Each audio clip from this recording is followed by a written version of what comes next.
Ibrahim Wisdom TV. Subscribe. Assalamu alaikum. Wa alaikum salam. Kada ya kai fito. Abubuwan ma na fi bukata wa. Allah? Saboda na kwaso kishiwa sosai. An fi kuwa. Kawai sha ta.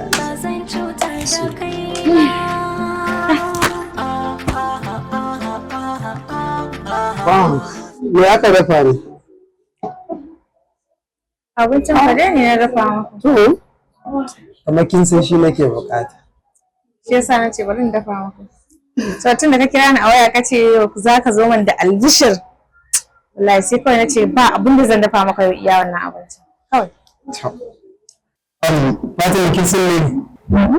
So nake kamin na fara cin abincin nan na gaya miki albishirin da nace zan faɗa miki. Kafin nan ya kamata a ce na gode miki gaskiya da irin kulawar da kike bani. Ba ƙaramin godiya zan wa Allah subhanahu wata'ala ba da ya bani ke a matsayin mata. To ina son in tambaye ka shin idan ban mu mijina biyayya ba na mishi abin da yake so ba to wa zan yi wa? Ta yawa suke yi sauri da yawa albishirinki. Dole. Fari ko ja. Kare takas. Shi kenan abin da ake bukata ake tare koyo ne Allah ya kaddara an samu. To alhamdulillah. Dama aikin da muka daɗe muna nema to ta ɓangaren sana'ar dai gaskiya shi aka samu ba wancan aikin gwamnati. To ina sauraron. Ina wani mutumin da na taɓa baki labari wani mai gidana? Alhaji ɗan maya.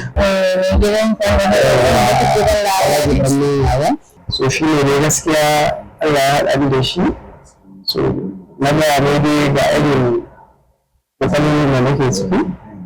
Sai dai shi ne ce min to gaskiya yanzu sun kulle ɗaukar ma'aikata.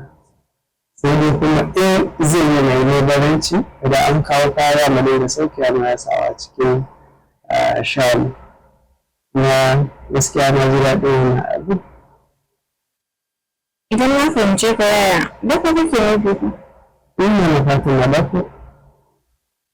Na sai nake ganin cewa kamar zai rike min da domin haki. Wata mazan sun kina ɓatarinki. Ba fushi nake da farin ciki ne nake yi. Allah ya fata ne? Kuma abin farin cikin na shi ne ya ce min daga gobe zan iya fara hita aiki insha Allah. To Allah ya tabbatar mana da alkhairi. Shi abin da ya kamata ke ci.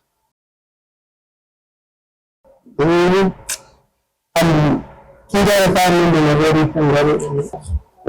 Shi to ya gyara. Ni gyara. Ake kin gyara Ni gyara. Ya za a yi da su? Fatima. Gaskiya dai kin yi kyau sosai. Na godiya sosai. Kin ga yadda kika yi kyau. Na gode. Shi yasa ke daɗa birge ni saboda kullum da abin da mai ba ka kushewa sai dai ka yaba. Ya na yi dogon shi yasa na yawa. Yanzu dai ka ci abinci.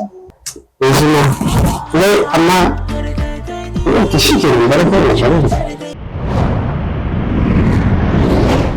Ibrahim Wisdom TV. Subscribe.